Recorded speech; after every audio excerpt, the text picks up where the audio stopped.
은지야, 어떤 사안이 있었냐면은 어느 부서에서 여직원이 이제 과자를 먹고 있는 사진을 찍은 거야. 그 여성분이 물고 있던 과자가 바나나 크기였었어. 그 사진을 자기들만의 단톡방에 올린 거지. 그러니까 막 거기에 뭐 여러 가지 막 말들을 쓴 거야. 크크, 이거 완전 의미심장한데요? 남친이 있나요? 오, 이 사진 저장 무슨 광고 모델 같음. 크크, 이런 상황이거든. 여기에 대해서 은지 너는 어떻게 생각해? 이게 좀 당황스럽긴 할 수 있을 것 같거든요. 근데 이게 성범죄가 되나요? 이거는 성범죄라고는 할 수 없고 모욕이 될 수는 있어. 형사적으로는 만약에 좀 더 수위를 높여서 얘기를 했다. 쟤는 원래부터 저렇게 뭘 물고 빠는 걸 좋아해. 막 이런 말을 했다라든가. 뭐 쟤는 좀 밝히는 것 같지 않니? 이런 거는 되게 형사적으로 모욕이 될 수가 있지. 그러면은 큰일 날 것 같긴 해요. 근데 그 정도까지는 안 가고 의미심장한데요? 남자 있나요? 이런 경우는 어떨 것 같아? 만약 제가 만약 바나나를 먹고 있었어요. 제 입이 되게 크다. 저기 한 입에 다 들어가네? 저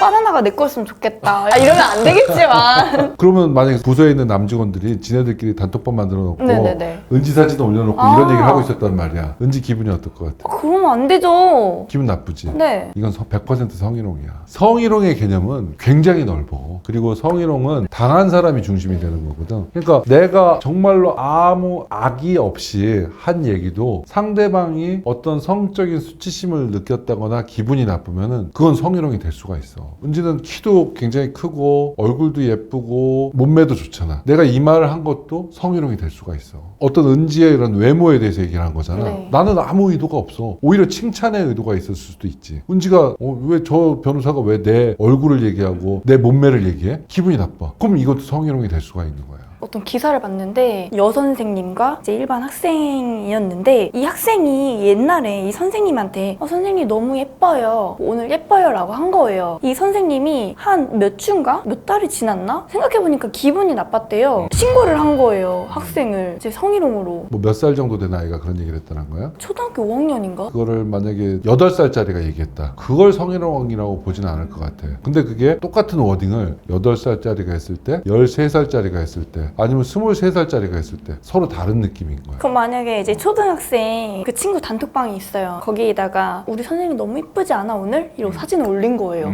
진짜 너무 이뻐가지고 우리 선생님 짱 이러고 올린 거죠. 근데 이것도 그 사람이 어떻게 느끼느냐에 따라서 그럼 문제가 성희롱이 될 수가 있어. 있네요. 그것까지 이제 문제 삼기 시작하면은 굉장히 복잡해지긴 하는데, 왜냐면 성희롱의 개념을 너무 피해자의 주관에 맡기고 있거든. 지금의 성희롱의 판단 기준은. 그러니까 선생님 너무 예뻐요 하면서 올린 사진이 그냥 얼굴 사진일 수도 있지만 뭔가 선생님이 그날따라 굉장히 얇은 옷을 입고 있어서 브라의 모습이 뭔가 조금 투영된 거였다든가 아니면은 스커트가 조금 짧은 거여서 다리가 다 노출된 사진이 같이 게시돼 있다거나 그러면 100% 성희롱이야. 그럼 아까 그 본론으로 돌아가서 그 사진을 올렸잖아요. 동료가 이제 사진을 올려서 이제 뭐라 했잖아요. 그 사진을 올리는 것만으로는 뭐 문제가 되진 않는데 그러니까 멘트나 이런 게 좀 중요한 건가요? 그 사진 자체를 동의를 받고 찍지 않잖아? 그럼 그건 문제가 돼.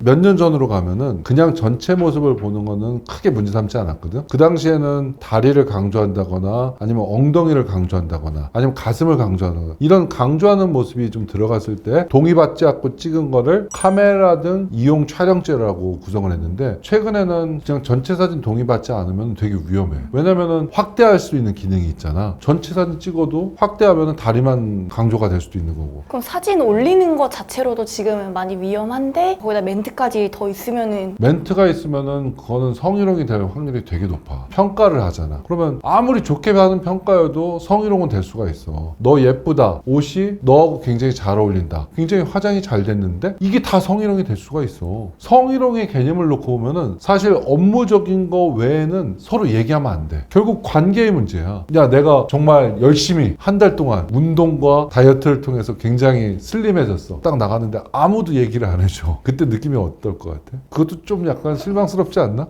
네, 이쁘다라고 듣고 싶은데 그렇지. 다 그래. 큰맘 먹고 수트를 샀어. 근데 누가 좀 알아봐줘. 야, 그 수트 너한테 정말 잘 어울리는데? 그러면 기분 좋거든? 근데 똑같은 말을 내가 정말 싫어하는 사람이 너 그거 바바리 어디서 샀어? 너하고 잘 어울리는데? 그런 말을 했을 때 그것도 성희롱이 될 수가 있다니까. 아유, 요즘에는 그냥 뭐 하나 하면은 막 걸고 넘어지고 어느 정도는 기준을 마련해 줘야 되는데 그냥 그냥 상대방이 성적으로 기분 나빴다라는 그 기준을 가지고 만약에 성희롱 여부를 판단하면은 우리들이 일상생활에서 할 수 있는 많은 대화와 언행들이 다 성희롱의 범죄에는 포함될 수 있는 거야. 물론 성희롱이라는 개념은 형사적으로 처벌할 수 있는 그거하고는 좀 달라. 범죄가 돼야 처벌할 수 있는 거거든. 강제추행이라든가 카메라 등 이용 촬영이라든가 통신매체 이용 음란이라든가 이렇게 형사적으로 되는 거는 특별한 규정이 있어야만 가능해. 내가 방금 너에 대해서 예쁘다, 옷이 잘 어울린다, 관리가 잘 됐다. 기분 나빴어? 아니요? 문제 삼을 거야? 아니 저는 오히려 좋은데. 대부분 그렇게 문제를 안 삼아. 근데 문제 삼는 경우가 있는 거야. 만약에 내가 직장에서 너 상사야. 오늘은 야, 너 은지 너무 옷 잘 어울린다. 그땐 기분이 좋았어. 근데 일주일 뒤에 뭔가 일을 하나 했는데 상사가 나를 엄청 깨는 거야. 내가 볼 땐 내가 그렇게 잘못도 안 했는데. 그러면은 그때 내 옷을 칭찬했던 거를 성희롱으로 문제 삼을 수도 있는 게 현실이야. 그 말 한마디 한마디를 그냥 조심해야 되네요. 뭐든. 사실상 조심해야 돼. 아 진짜 세상 살기 너무 어려운 것 같아요. 맞아. 이쁜데 이쁘다고 말도 못하고 멋진데 멋지다고 말도 못하고. 다 말은 하고 사는데 이제 그게 가끔 정말 1000번에 한 번 꼴, 10,000번에 한 번 꼴 나를 공격하는 수단으로 쓰일 수가 있는 거야. 비행기 가끔은 떨어지니까 비행기 안 탈까? 타죠. 타잖아. 그거하고 비슷한 거야. 너가 이쁘면 이쁘다고 얘기해주고 있지. 그렇다고 너가 예쁘다고 했는데 그걸 나한테 갑자기 고소하지 기분 않잖아. 나빠요 변호사님. 다른 변호사님 빨리 그 해주세요.